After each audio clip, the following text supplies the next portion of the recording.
Hello friends, welcome back to my YouTube channel concept of mathematics.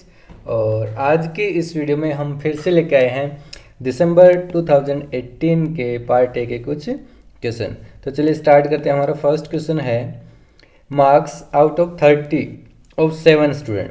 तो यहाँ पे जो मार्क्स हैं वो आउट ऑफ 30 है, मीन्स मैक्सिमम मार्क हमारे 30 हैं। कितने स्टूडेंट के? 7 स्टूडेंट्स के इन एन एग्जामिनेशन आर। और यहाँ पे सभी के मार्क्स बताए गए हैं 7 स्टूडेंट के।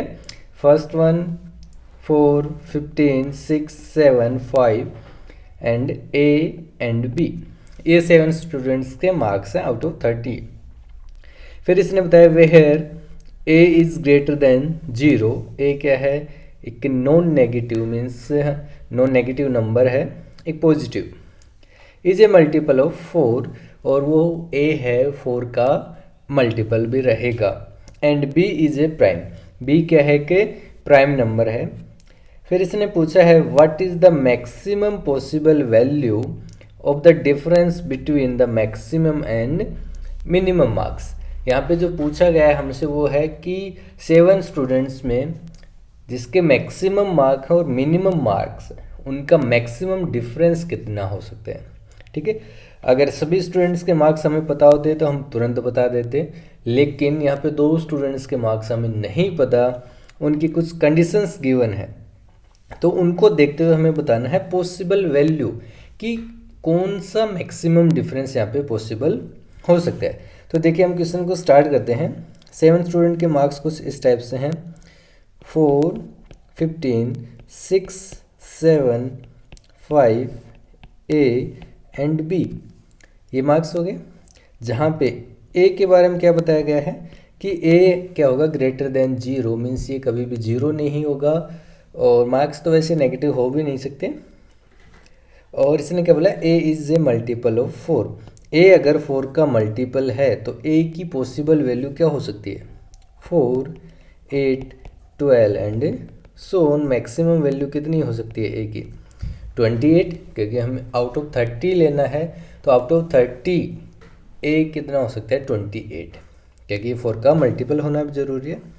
अब बी के बारे में बताया इसने। बी क्या है? प्राइम नंबर है। तो प्राइम नंबर कहाँ से स्टार्ट होते हैं? 2 से स्टार्ट होते हैं। 2, 3, 5, 7 एंड सो ऑन। और जो मैक्सिमम वैल्यू हो सकती है वो प्राइम क्या हो सकता है? 29। तो यहाँ पे हमने ए और बी की पॉसिबल वैल्यूज यहाँ पे लिखी हुई है। तो अब देखो हमारे मैक्सिमम मार्क्स कितने हो सकते हैं। गिवन में मैक्सिमम कितना है? जो गिवन मार्क्स हैं वहाँ पे मैक्सिमम कितना है? 15 है।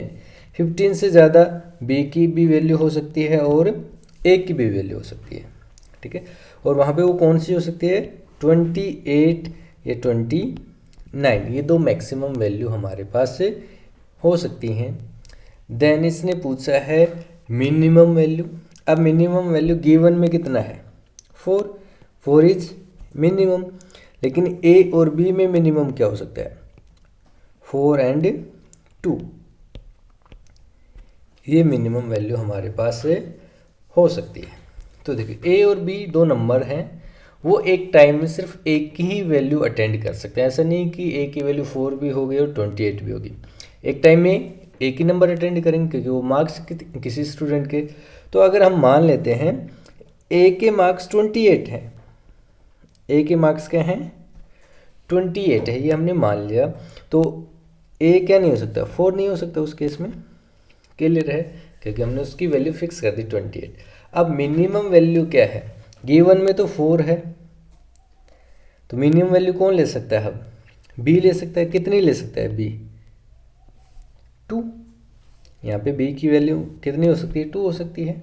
हम पॉसिबिलिटी निकालेगा कि हमें पॉसिबल डिफरेंस निकालना है। तो मैक्सिमम हमारे पास मार्क्स आ गए 28, मिनिमम मार्क्स कितने आ गए? 2। इनका डिफरेंस कितना आ जाएगा हमारे पास? 26। ठीक है, तो हमने एक डिफरेंस ये निकाला है, हमने एक बार मैक्सिमम वैल्यू ली, एक बार मिनिमम। इनका डिफरेंस 26 आ रहा है। लेकिन क्वेश्चन में क्या पूछा गया था? Possible value. हमें ट्राई करना है क्या इससे भी ज़्यादा हो सकता है डिफरेंस। तो अब की बार हम क्या करते हैं? पिछले केस में हमने क्या किया? ए की मैक्सिमम वैल्यू ली थी, बी की मिनिमम। इस केस में क्या कर लेते हैं हम? बी की हम मैक्सिमम वैल्यू ले लेते हैं। ठीक है।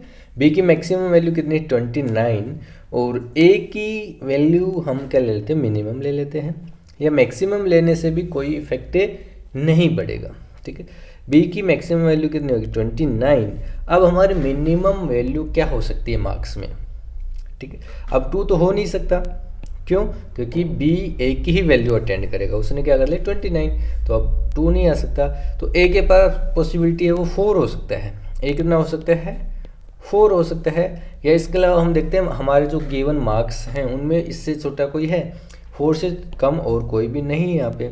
तो हमारे पास इस केस में मैक्सिमम 29 और मिनिमम कितना बनेगा 4, जिनका डिफरेंस कितना आ जाएगा 25, ठीक है। तो उसने पूछा था सबसे मैक्सिमम डिफरेंस कितना होगा, तो मैक्सिमम डिफरेंस हमारा एक ही केस में आ रहा था, वो क्या था 26। तो इस क्वेश्चन का जो करेक्ट आंसर होगा वो क्या होगा 26 इज राइट आंसर। तो चलिए चलते हैं नेक्स्ट क्वेश्चन पे। यहाँ पे गिवन है हमारे पास 2 person A and B stars walking. यहाँ पे 2 पर्सन हैं, ए और बी की बात कर रहे हैं। बोले stars walking in opposite direction, दोनों क्या कर रहे हैं अपोजिट डायरेक्शन में चल रहे हैं। फ्रॉम ए पॉइंट, और एक सिंगल पॉइंट, सेम पॉइंट से दोनों चल रहे हैं और अपोजिट डायरेक्शन में। तो हम यहाँ पे कुछ ड्रॉ करके देखते हैं।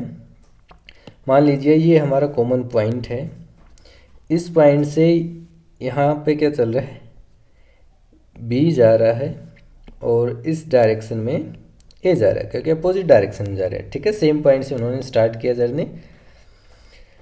ए travels twice as fast as B, इसने बताया है ए के बारे में कि A travels twice as fast as B, B जितनी तेज़ी से चलता है ए उससे डबल स्पीड से चलता है। आगे बात इतनी समझ में, मान लिया स्पीड ऑफ बी हमने लेट कर लिया, speed of B is x kilometre per hour है, तो स्पीड ऑफ ए क्या हो जाएगा 2x। अब नेक्स्ट क्या है, the speed at which B travel is 1 kilometre per hour, इसने बी की स्पीड की हमें बता दी, तो लेट करने की जरूरत नहीं है। बी की स्पीड कितनी आ गई हमारे पास 1 किलोमीटर पर आवर, तो ए की स्पीड क्या हो जाएगी 2 किलोमीटर पर आवर, ठीक है। हमें दोनों की स्पीड पता चलेगी। अब नेक्स्ट ये बोल रहा है ए ट्रेवल्स 2 किलोमीटर, ए जिस डायरेक्शन में जा रहा है उस डायरेक्शन में 2 किलोमीटर ट्रेवल करता है, and turn back and starts walking towards B. A पहले तो जिस डायरेक्शन में जा रहा था बी के अपोजिट, उस डायरेक्शन में 2 किलोमीटर चलता है, इस साइड में वो कितना आएगा 2 किलोमीटर आएगा। देन यहाँ पे पहुँचने के बाद वो क्या करता है वापस चलता है, ठीक है। यहाँ आने के बाद वो वापस बी की डायरेक्शन में चलना स्टार्ट करता है। At what distance from the starting point, इसने बोला एट वाट डिस्टेंस, कहाँ से स्टार्टिंग पॉइंट, स्टार्टिंग पॉइंट कौन सा है ये वाला हमारा स्टार्टिंग पॉइंट है, ठीक है। जो ब्लैक आपको दिख रहा है ये स्टार्टिंग पॉइंट है, वही हमें बताना है। At what distance from the starting point will A cross B, starting point से कितने दूर ए बी को क्रॉस कर लेगा। मीन्स इस पॉइंट से हमें इस राइट साइड में बताना है कि राइट साइड में कितना दूर जाके ए बी को क्रॉस करेगा, ये हमारा क्वेश्चन है। तो आई होप आपको क्वेश्चन समझ में आ गया होगा। तो अभी हम देखते हैं इसको सोल्व कैसे करेंगे। हमें कोई ज़्यादा कैलकुलेशन नहीं करनी, बस हमें अपना थोड़ा सा यहाँ पे माइंड का यूज़ करना है। तो वो क्या करेंगे यहाँ पे, अब हम देखते हैं स्पीड की बात करते हैं। बी की स्पीड है 1 kilometre per our, means 1 our में 1 घंटे में भी 1 किलोमीटर ट्रैवल करेगा। वहीं 1 घंटे में एक कितना ट्रैवल कर लेगा 2 किलोमीटर ट्रैवल कर लेगा।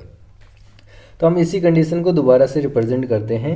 ये हमारा स्टार्टिंग पॉइंट है, इस डायरेक्शन में बी ट्रैवल कर रहा है, इस डायरेक्शन में ए ट्रैवल कर रहा है।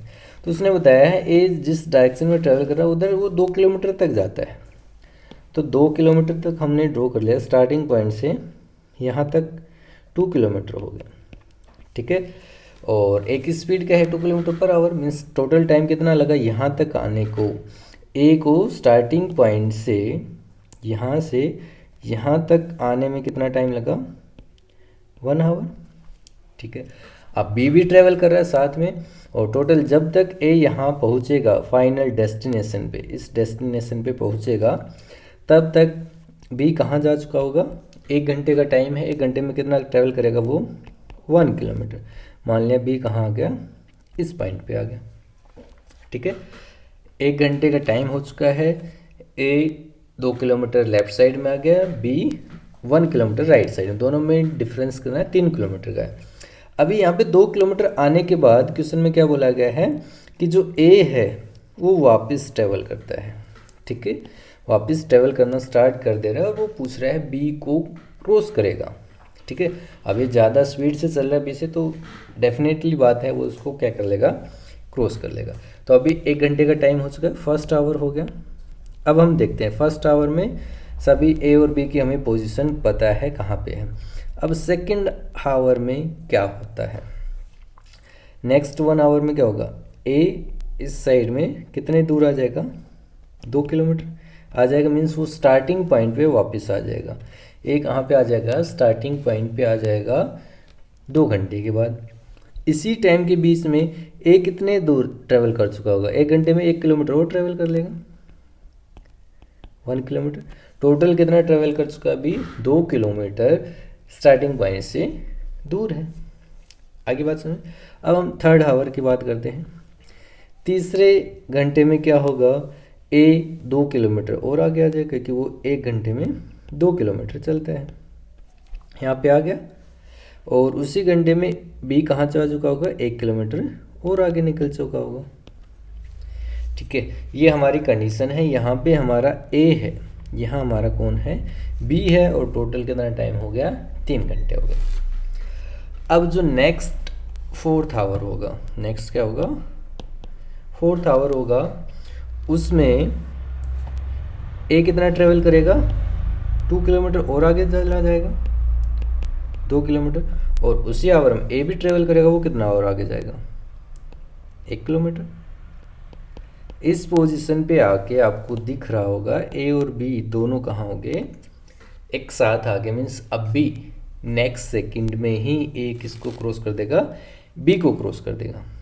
ये बात क्लियर है आपको, कौन से 4th आवर के बाद ए बी को क्रॉस कर देगा।